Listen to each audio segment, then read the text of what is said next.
This tiny sea slug is called Alicia, and it looks like a blushing Shaun the sheep.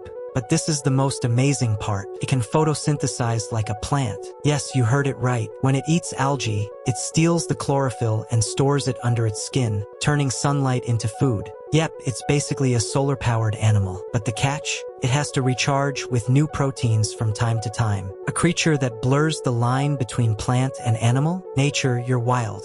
Like and subscribe if you'd adopt this leafy slug.